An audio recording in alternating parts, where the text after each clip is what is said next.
Top ട്യൂഷന്റെ social science ട്യൂട്ടോറിയലിലേക്ക് എല്ലാവർക്കും സ്വാഗതം. അപ്പോൾ നമ്മൾ ഇന്നത്തെ ട്യൂട്ടോറിയലിൽ basic economic problems and the economy എന്ന ചാപ്റ്ററിലെ ഫോക്കസ്ഡ് ക്വസ്റ്റ്യൻസ് ആണ് ഡിസ്കസ് ചെയ്യുന്നത്.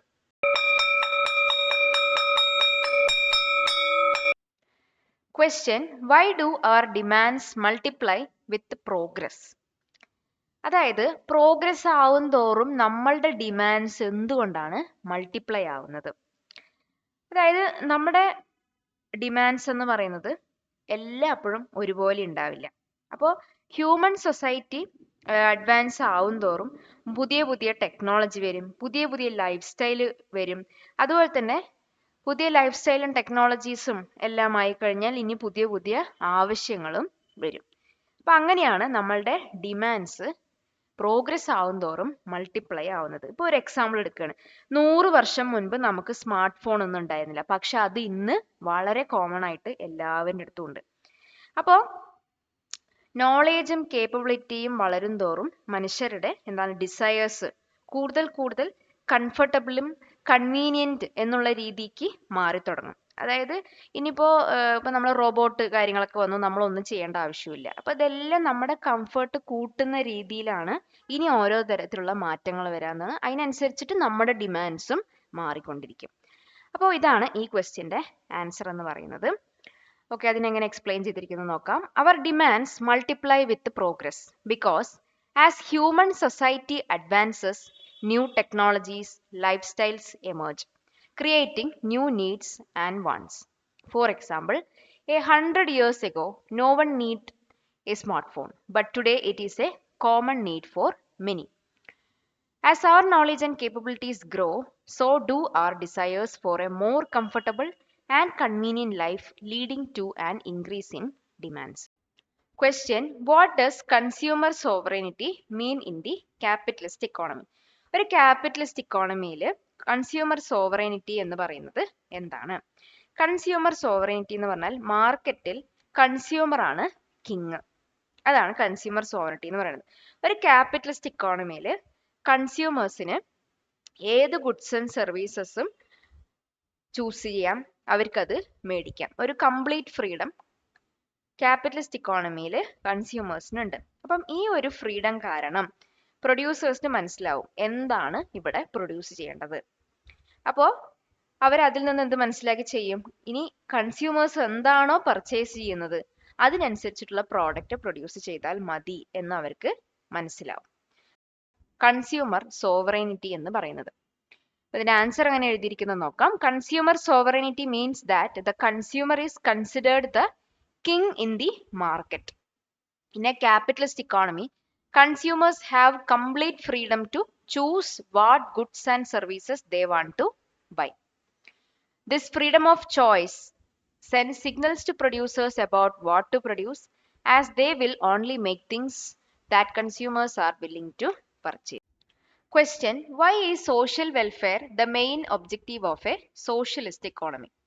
അപ്പോൾ സോഷ്യലിസ്റ്റ് എക്കോണമിയുടെ മെയിൻ ഒബ്ജക്റ്റീവ് എന്ന് പറയുന്നത് സോഷ്യൽ വെൽഫെയർ ആണ്. അപ്പോൾ എന്തുകൊണ്ടാണ് അങ്ങനെ? അപ്പോൾ ഒരു സോഷ്യലിസ്റ്റ് എക്കോണമി എന്ന് പറഞ്ഞാൽ എന്താണ്? ഗവൺമെന്റ് ആണ് അവിടുത്തെ മീൻസ് ഓഫ് പ്രൊഡക്ഷൻ, അതായത് ഏതൊക്കെയാണ് ലാൻഡ്, ലേബർ, ഓർഗനൈസേഷൻ തുടങ്ങിയ കാര്യങ്ങളൊക്കെ കൺട്രോൾ ചെയ്യുന്നത്. അപ്പോൾ ഈ ഒരു സോഷ്യലിസ്റ്റ് എക്കോണമിയിലെ പ്രൈമറി ഗോൾ എന്ന് പറയുന്നത് പ്രോഫിറ്റ് ഉണ്ടാക്കലല്ല, മറിച്ച് ഒരു സൊസൈറ്റിന്റെ നല്ലതിന് വേണ്ടി അല്ലെങ്കിൽ വെൽബീയിങ്ങിന് വേണ്ടി പ്രവർത്തിക്കുന്നതാണ് ഇതിന്റെ പ്രൈമറി ഗോൾ എന്ന് പറയുന്നത്. അപ്പോൾ ഇപ്പോൾ മാർക്കറ്റ് ഡിസിഷൻ ആയിക്കോട്ടെ, പ്രൊഡക്ഷനും ഡിസ്ട്രിബ്യൂഷൻ ഡിസിഷൻസ് ആയിക്കോട്ടെ, എല്ലാം സൊസൈറ്റിയിലെ ആളുകളെ ബെനിഫിറ്റ് ചെയ്യുന്ന രീതിയിലായിരിക്കും എടുക്കുന്നുണ്ടാവുക. അപ്പൊ അതുകൊണ്ട് തന്നെ എന്ത് റെഡ്യൂസ് ചെയ്യാൻ പറ്റുന്ന വെച്ചാൽ ഇനീക്വാലിറ്റി റെഡ്യൂസ് ചെയ്യാൻ പറ്റും. അങ്ങനെ സോഷ്യൽ വെൽഫെയർ ഈ പറഞ്ഞ സോഷ്യലിസ്റ്റ് ഇക്കോണമിന്റെ മെയിൻ ഒബ്ജക്റ്റീവ് ആയിട്ട് മാറും. അപ്പൊ ഇതാണ് ഈ ക്വസ്റ്റ്യന്റെ ആൻസർ. അപ്പൊ അതെങ്ങനെ വിശദീകരിച്ച് എഴുതാമെന്ന് നോക്കാം. In a socialist economy, the government owns and controls all the means of production on behalf of the people. Primary goal is not to make a profit for a few individuals, but to ensure the well-being of the entire society. Therefore, decisions about production and distribution are made with the aim of benefiting everyone and reducing inequality, making social welfare the main objective. Question: How do mixed economies solve the basic economic problem? എങ്ങനെയാണ് ഒരു mixed economy economic പ്രോബ്ലത്തെ solve ചെയ്യുന്നത്? ഇപ്പൊ നമുക്കറിയാലോ, ഒരു mixed economy എന്ന് പറഞ്ഞാൽ ക്യാപിറ്റലിസ്റ്റും ഉണ്ടാവും, അതുപോലെ തന്നെ സോഷ്യലിസ്റ്റ് ഫോം ഓഫ് മെത്തേഡിന്റെ കോമ്പിനേഷൻ ആണ് മിക്സഡ് എക്കോണമി എന്ന് പറയുന്നത്. ഇന്ത്യ മിക്സഡ് എക്കോണമിയിലെ ഒരു എക്സാമ്പിൾ ആണ്. അപ്പൊ ഇവിടുത്തെ മാർക്കറ്റ് സിസ്റ്റം എന്ന് പറയുമ്പോൾ പ്രൈവറ്റ് ബിസിനസ്സുകാർ പ്രോഫിറ്റ് ഉണ്ടാക്കാൻ വേണ്ടിയുള്ള ഡിസിഷൻസുകളെല്ലാം എടുക്കും. ആൻഡ് ഇതിന്റെ പ്ലാനിങ് സിസ്റ്റം എന്ന് പറയുന്നത് ആരായിരിക്കും? ഗവൺമെന്റ് ആയിരിക്കും. അപ്പൊ ഗവൺമെന്റ് അതുമായി ബന്ധപ്പെട്ടിട്ടുള്ള ഡിസിഷൻസ് എടുക്കുകയും അങ്ങനെ സോഷ്യൽ വെൽഫെയർ ഉറപ്പുവരുത്തുകയും ചെയ്യും. അപ്പോൾ അതിന്റെ കൂടെ തന്നെ ഗവൺമെന്റ് എന്ത് ചെയ്യും? പ്രൈസ് റെഗുലേഷൻസ് ഓരോ സെക്ടേഴ്സിലും വെക്കും. അതുപോലെ തന്നെ ഏത് ഗുഡ്സ് ആൻഡ് സർവീസസ് ആണ് ഇപ്പോൾ പബ്ലിക്കിന് ആവശ്യം, അതിനനുസരിച്ചിട്ട് ഒരു പ്രയോറിറ്റൈസേഷനും നടത്തും. അപ്പൊ ഇങ്ങനെയാണ് ഒരു ഗവൺമെന്റിന്റെയും പ്രൈവറ്റ് സെക്ടറിന്റെയും കമ്പൈൻഡ് ആയിട്ടുള്ള ഒരു എഫക്റ്റ് ഉണ്ടാവുന്നത്. സോ ഇതിന്റെ ആൻസർ എങ്ങനെയാണ് എഴുതാൻ നോക്കാം. A mixed economy like India's solved the basic economic problems using a combination of method. It uses the market system where private business make decisions based on a profit, and also a centralized planning system where the government makes decision to ensure social welfare. The government often regulates the prices in essential sectors and prioritizes producing necessary goods and services for the public. കൊടുക്കും തോറും ഏറിടും വിദ്യ തന്നെ മഹാധനം. ഈ video ഉപകാരപ്പെട്ടുവെങ്കിൽ share ചെയ്യൂ, like ചെയ്യൂ. Question: What was Alfred Marshall's definition of economics? അപ്പം Alfred marshal എക്കണോമിക്സിന് കൊടുത്ത definition എന്തായിരുന്നു? അപ്പോൾ ആൽഫ്രഡ് മാർഷൽ പറഞ്ഞ എന്താന്ന് വെച്ചാൽ ജസ്റ്റ് ഒരു സ്റ്റഡി ഓഫ് വെൽത്ത് മാത്രമല്ല, അത് എന്തുകൂടി പറയണം? സ്റ്റഡി ഓഫ് വെൽഫെയർ എന്നുകൂടി പറയണം. അതാണ് അദ്ദേഹം കൊടുത്തൊരു ഡെഫിനിഷൻ എന്ന് പറയുന്നത്. പിന്നെ പറഞ്ഞത് എന്താന്ന് വെച്ചാൽ മാർഷൽ കൂടുതൽ ഇൻട്രസ്റ്റഡ് ആയിട്ടുള്ള കുറച്ച് ഏരിയ എന്ന് പറയുന്നത് എങ്ങനെ ആളുകൾ അവരവരുടെ ജീവിതം ജീവിക്കുന്നു, അതുപോലെ തന്നെ എങ്ങനെ അവർ ഏൺ ചെയ്യുന്നു, ആ ഏൺ ചെയ്ത മണി എങ്ങനെ അവർ ഡെയിലി ലൈഫിൽ സ്പെൻഡ് ചെയ്യുന്നു, അവരുടെ വർക്കും ലൈഫും ഒക്കെ എങ്ങനെ പോകുന്നു എന്നതിനെ കുറിച്ചിട്ടുള്ള സ്റ്റഡി നടത്താനാണ് ആൾ കൂടുതൽ താല്പര്യപ്പെട്ടിരുന്നത്. അപ്പം ഇതാണ് ആൽഫ്രഡ് മാർഷലിന്റെ എക്കണോമിക്സിന്റെ ഡെഫിനിഷൻ എന്ന് പറയുന്നത്. അപ്പൊ നമ്മൾക്ക് എങ്ങനെ ഇത് വിശദീകരിച്ച് എഴുതാമെന്ന് നോക്കാം. Alfred Marshall defined economics as the science that deals with welfare. He shifted the focus of economics from just being about wealth as Adam Smith had suggested. Marshall was interested in studying how people live, work, and think in the ordinary business of life and how their actions related to achieving well-being. Question: What was Lionel Robbins' view on economics?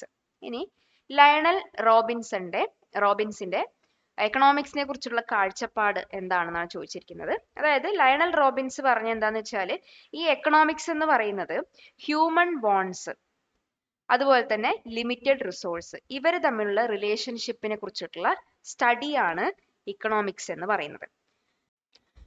അപ്പോൾ അദ്ദേഹം highlight ചെയ്യാൻ ഉദ്ദേശിക്കുന്നത് എന്താന്ന് വെച്ചാൽ എക്കണോമിക്സിന്റെ ഒരു core എന്ന് പറഞ്ഞു കഴിഞ്ഞാൽ സ്കാസിറ്റി എന്ന് പറയുന്ന പ്രോബ്ലം ആണ് എക്കണോമിക്സിന്റെ കോർ എന്ന് പറയുന്നത്. അപ്പോൾ ലയണൽ റോബിൻസ് പറയുന്നത് എന്താണെന്ന് വെച്ചാൽ എക്കണോമിക്സ് എന്ന് പറഞ്ഞു കഴിഞ്ഞാൽ നമുക്ക് ആകെ ലിമിറ്റഡ് റിസോഴ്സസ് ഉണ്ട്, ആളുകൾക്കാണെങ്കിൽ അൺലിമിറ്റഡ് ബോൺസും ആണുള്ളത്. അപ്പോൾ അതിൽ നിന്ന് എങ്ങനെ ആളുകൾ അവരവരുടെ ചോയ്സസ് നടത്തും, അതാണ് എക്കണോമിക്സ് എന്ന് പറയുന്നത്. അപ്പോൾ ഇതെങ്ങനെയാണ് വിശദീകരിച്ച് എഴുതിയിരിക്കുന്നത് നോക്കാം. Lionel Robbins defined economics as the science that studies this relationship between human wants and limited resources which have alternative uses.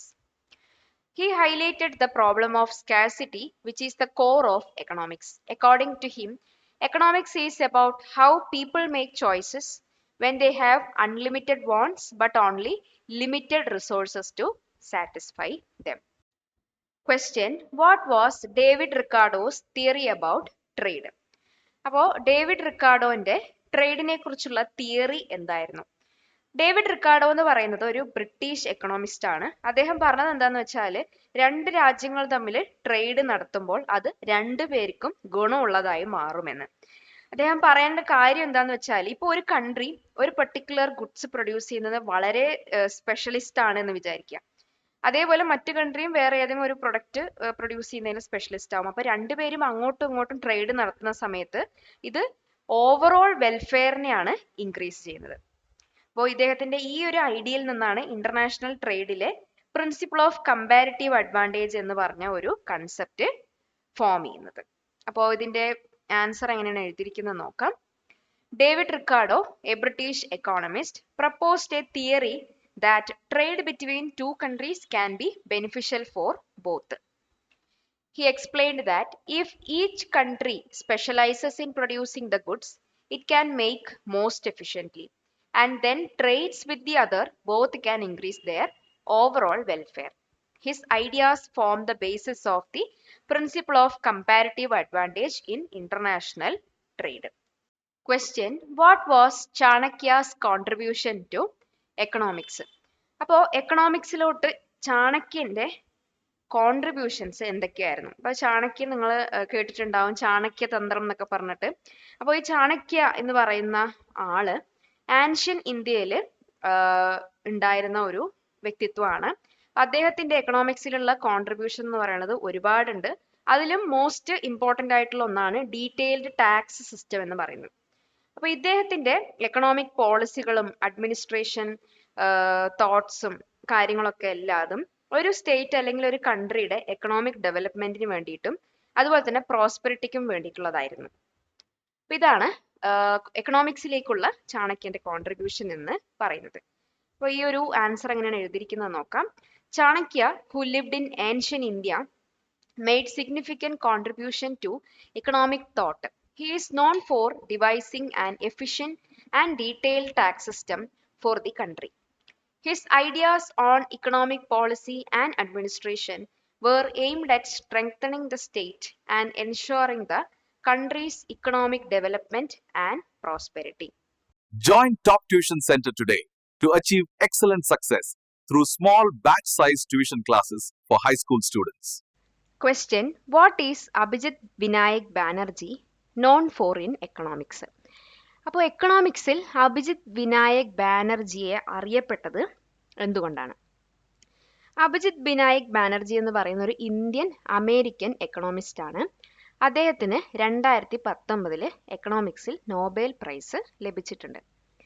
അപ്പോൾ അദ്ദേഹം എന്തുകൊണ്ടാണ് അറിയപ്പെട്ടതെന്ന് വെച്ചാൽ ഗ്ലോബൽ പോവർട്ടി റെഡ്യൂസ് ചെയ്യാനും അതിനെ മനസ്സിലാക്കാനും ഒരു എക്സ്പെരിമെന്റൽ അപ്രോച്ചാണ് അദ്ദേഹം നടത്തിയത്. അപ്പോൾ അദ്ദേഹത്തിന്റെ വർക്ക് എന്ന് പറഞ്ഞു കഴിഞ്ഞാൽ കൂടുതലും പ്രാക്ടിക്കൽ എക്സ്പെരിമെന്റുകൾ കണ്ടക്ട് ചെയ്യുക, അതിലൂടെ കാര്യങ്ങളൊക്കെ മനസ്സിലാക്കിയെടുക്കുക എന്നുള്ളതായിരുന്നു. അപ്പോൾ അങ്ങനെ പോവർട്ടി എങ്ങനെ നമുക്ക് ഇല്ലാതാക്കാം അല്ലെങ്കിൽ പുവർ ആയിട്ടുള്ള ആളുകളെ എങ്ങനെ സംരക്ഷിക്കാം എന്നുള്ളതിനൊക്കെ അദ്ദേഹം ഒരു പ്രാക്ടിക്കൽ എക്സ്പെരിമെന്റ് വഴി കണ്ടെത്തുകയാണ് ചെയ്തത്. എന്നിട്ട് നമുക്ക് ഏത് ഒരു ഏരിയയിലേക്ക് കൂടുതലായിട്ട് ഫോക്കസ് ചെയ്യാം, എഡ്യൂക്കേഷനിലാണോ ഹെൽത്ത് സെക്ടറിലാണോ എന്നൊക്കെ അദ്ദേഹം കണ്ടുപിടിച്ചു. അപ്പോൾ ഇതാണ് ഈ ഒരു ക്വസ്റ്റ്യൻ്റെ ആൻസർ. അപ്പം നമുക്കിതെങ്ങനെ വിശദീകരിച്ച് എഴുതാമെന്ന് നോക്കാം. Abhijith Vinayak Banerjee is an Indian American economist who won the 2019 Nobel Prize in Economics. He is known for his experimental approach to understanding and reducing global poverty. His work involves conducting practical field experiments to find out which specific interventions are most effective in helping the poor, focusing on areas like education and health.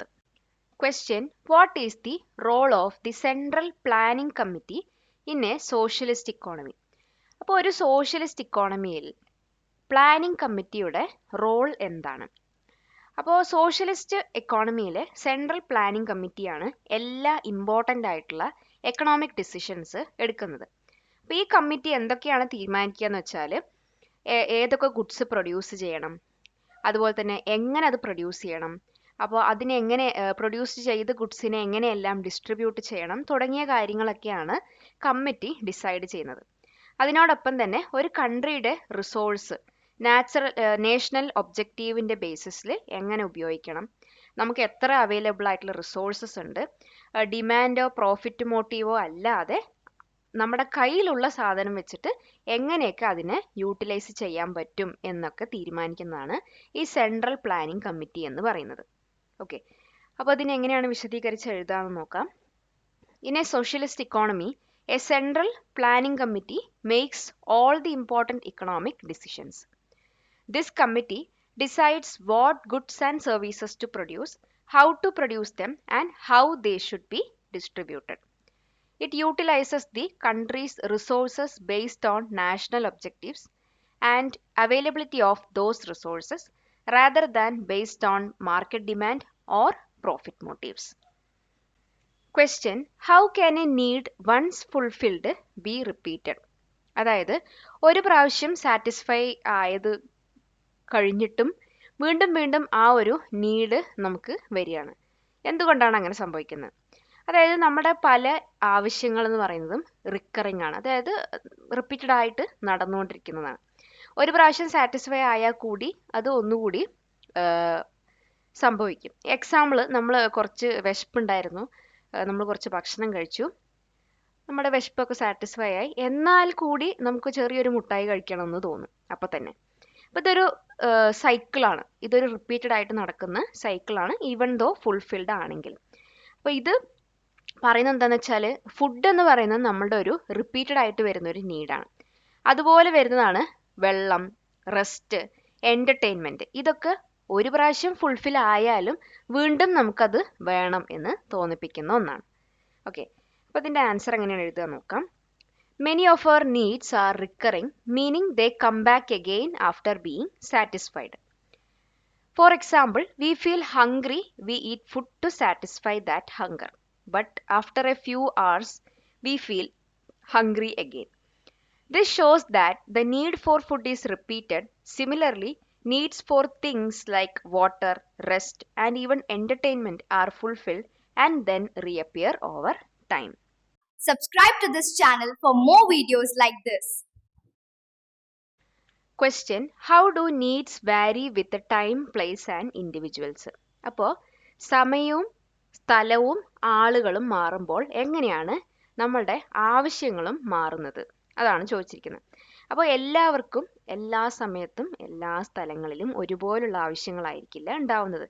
Suppose നമ്മൾ നല്ലൊരു തണുത്തൊരു രാജ്യത്ത് പോയി, ഇതുവരെ നമ്മൾ വാമായിട്ടുള്ള clothes ഒന്നും ഉപയോഗിക്കാത്ത ആളുകളായിരിക്കും, പക്ഷെ അവിടെ പോയത് നമുക്ക് അതായിരിക്കും ആവശ്യം. ഒരു സ്വെറ്റർ കിട്ടിയാൽ കൊള്ളാമെന്ന് നമ്മൾ വിചാരിക്കും.